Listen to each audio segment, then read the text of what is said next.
Japan मधलं पंच माकड खूप व्हायरल चालू आहे का तर त्याची आई वारली आहे आणि ते दुसऱ्या ग्रुप मध्ये जायचा प्रयत्न करते पण तिथले माकड दुसरे त्याला जवळ येऊ देत नाही, त्याला हाडतूड करतात ते आणि त्याला माहितीच नाहीये की काय जीवन असतं काय कसं. तर तो तिथल्या लोकांनी त्याला एक टॉय दिलाय, ते टॉयला धरूनच झोपतंय, टॉयला धरूनच खेळतंय, हे आई समजते त्या टॉयला.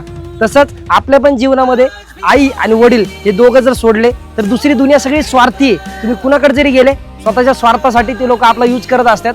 आई वडील निस्वार्थ प्रेम करत असतात. या स्टोरीवरनं आपल्याला एक गोष्ट तर कळतीये की ज्या मुलाला आपल्या फ्रेंड सर्कल मध्ये पण एखाद्याला आई नसते, लहानपणापासून आई नसते, सो त्याला काय फील होत असन की त्याच्या मित्रांकडे सगळ्यांकडे बघून की त्याच्या घरी गेल्यावरती आई त्याला प्रेम करते, टायमावर जेवण देते, ते त्याला आयुष्यभर कधी भेटलंच नाहीये. सो ते आपण कधी फीलच करू शकत नाही.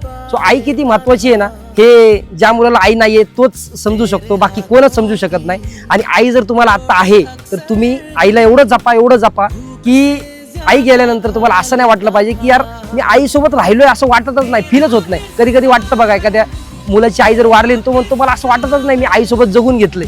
सो आईसोबत बसा, आईसोबत बोला, रोज टाइम द्या आईला, असं नीट डोळे भरून बघा, आवाज तिचा रेकग्नाइज आवाज असं एकदम हे करून घ्या, पाठ करून घ्या, रेकॉर्डिंग करून घ्या आईची. पण आईला कधी विसरू नका, आईसोबत राहावा, कंटिन्यू दिवसातली 1-2 तास आईसोबत घालवा.